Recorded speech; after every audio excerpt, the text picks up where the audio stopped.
for justice and hack. Justice and hack is our belief. Many of us, myself included, believe that for religious reasons. Others believe it, though they are not religious. We've made a coalition, not just here in Bradford, but in the 11 years, almost, since 9/11 and since the foundation of the anti-war movement. We made a coalition of millions of people who marched to defend Muslim country after country from imperialist war and occupation. One of the most remarkable interviews I've ever given in my life was on television today, on BBC.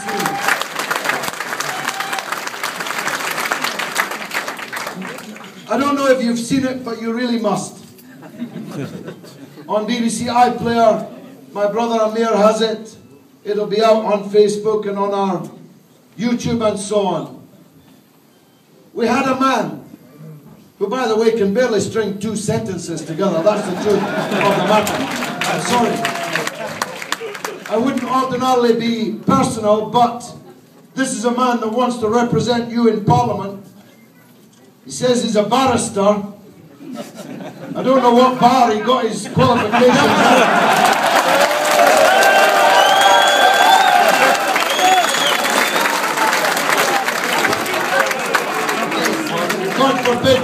God forbid if I'm ever in trouble, he'll not be representing me in court.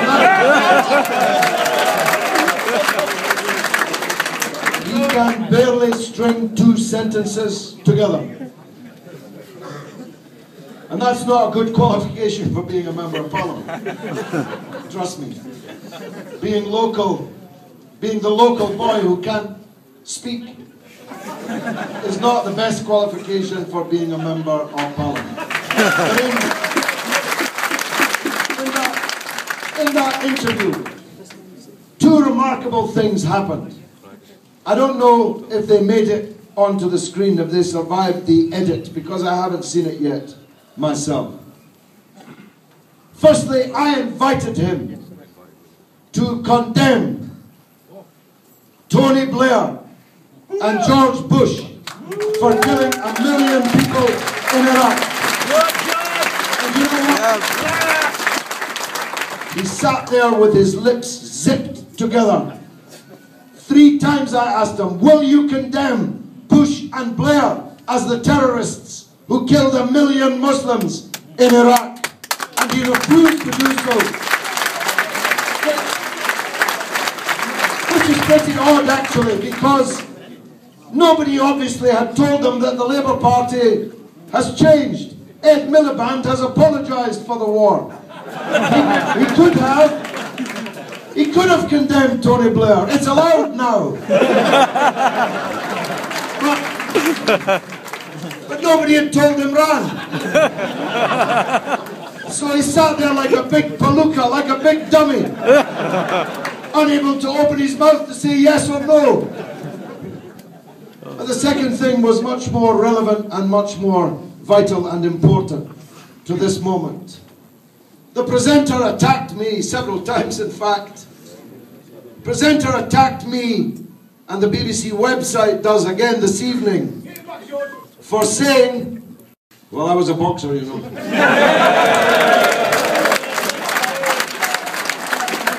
Anybody that attacks me gets attacked back. The presenter attacked me and said, you want to withdraw the British Army from Afghanistan. Is this not an insult, he said, to the families of the 6 dead Yorkshire soldiers, 5 of them aged under 21, 1 of them from Bradford, who came back in coffins over the last few weeks? I said, well, those soldiers have already been withdrawn from Afghanistan. Unfortunately, they were withdrawn from Afghanistan stiff and cold. And I want to withdraw our our soldiers from Afghanistan before more of them are brought back in about 6 days.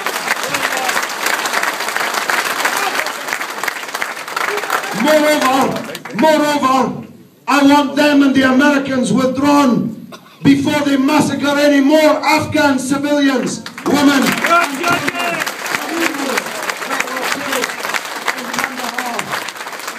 just a week or so ago. I don't want any more bloodshed in Afghanistan, in a war that's lasted longer, as Clive said, than the First and Second World Wars put together. And for what? What has been achieved in this war in Afghanistan for all the blood and all the treasure that it has cost? It is an article of faith for me that these imperialist invasions and occupations must be opposed by us first and foremost. We don't want to see our soldiers killed, and we don't want to see them killing other people for Tony Blair and George W. Bush. So, having said that to the presenter, he then turned to Imran Hussain, who said, I support the mission in Afghanistan. Well, I oppose the mission in Afghanistan.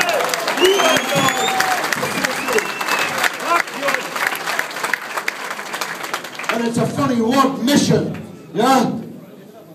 Slaughtering people with drones and from aeroplanes and with high-powered guns, and slaughtering children in their beds, as happened in Kandahar. 16 people, 9 of them children, 3 of them women, murdered in their beds in the night, in their sleep, by an American sergeant wielding an automatic rifle. Now, actually, I believe that most British people, and for that matter, most American people, no longer support Imran's mission. But I'll tell you what, a guy who's going around telling you you should vote for him because he's a Muslim, when he supports a mission that's massacring Muslims in Afghanistan.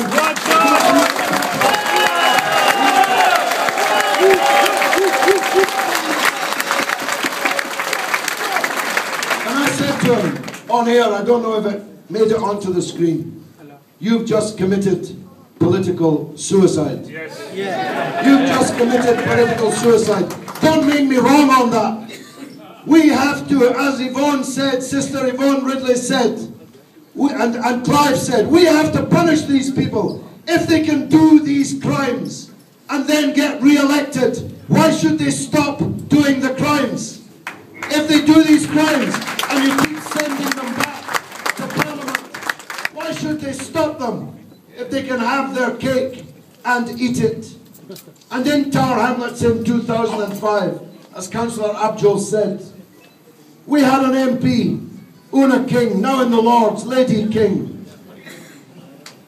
who voted for the war in Iraq, even though 90% of the people in Tower Hamlets begged her not to vote for this war. But she did it because she thought she could do it and get away with it. And we proved in 2005 that she could not get away with it. And that's what happened here in Bradford. So Imran supports the mission. Why? Asked the presenter. Because we've got to deal with extremism.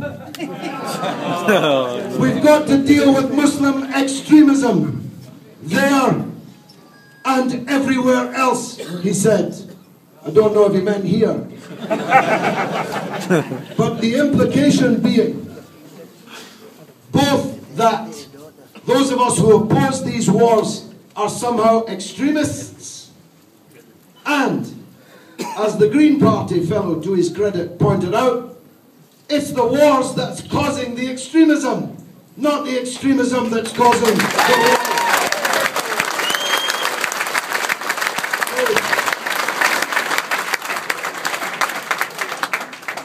Let me get started now. This great meeting tonight, you can't see it, those of you who are seated. Only those at the very back can see it. I don't know if there's been ever a meeting in Bradford like this. There's people outside in the street, the doors are open so that people can hear this meeting. And that's because people know that Bradford needs a change. I've never known a place that needed a change more, and I've never known a place where more people knew that they needed a change.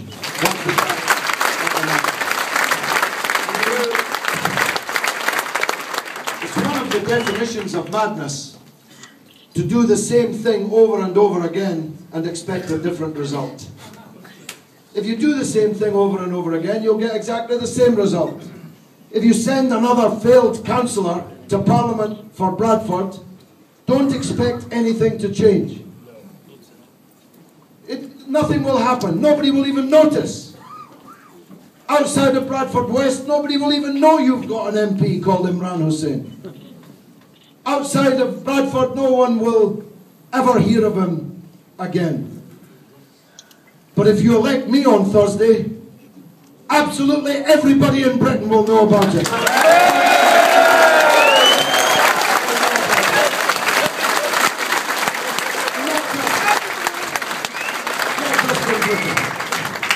I mean, he's running as the local lad, the big stupid local lad.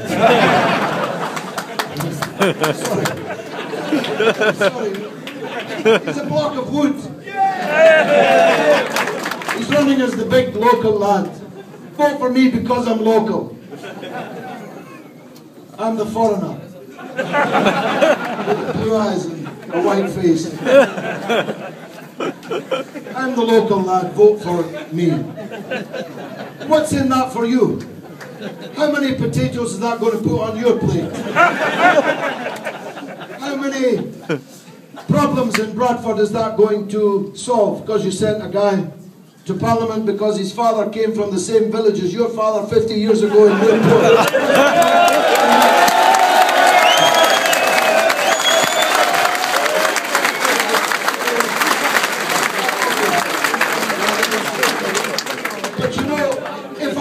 Local politician, I'd be embarrassed. As I look around at the problems in this city, I'd be embarrassed to say, vote for me, I'm a local politician. Because these local politicians are the problem, not the solution. They are the problem that we face. Now, it's not, as Kevin said in one of his vignettes between speeches, by 2020, half the people in Bradford will be under 25. That is a fantastic, subhanallah, that is a fantastic thing. That's the best asset that you've got. The best asset that you've got. Imagine if I can go around as your MP and say, we've got a fantastic, youthful, dynamic, energetic, young workforce, come and invest here. If I can say to the kings and the emirs in the sovereign wealth funds, who are, by the way, very frightened of me, trust me, they don't. There's no way they want me to begin a jihad against them. Trust me. If I can say to them, build a factory in Bradford, because we've got young, talented, energetic people who can work and earn wages and produce wealth. That should be a great thing instead of a problem. But I'll tell you what, if we don't get work for those young people, the devil will find work for their idle hands. I live here, it's not well known. Me and my colleague Rob Hopeman, we bought a house here in Bradford 7 years ago. Long before I ever dreamt that there would be a by-election here and I would be standing in it. But it's in Hollings Road. 220 Hollings Road, to be precise.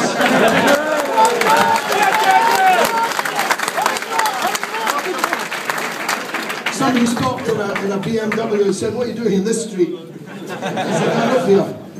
He said, this is the ghetto, man. I said, I'm a ghetto kind of guy. Because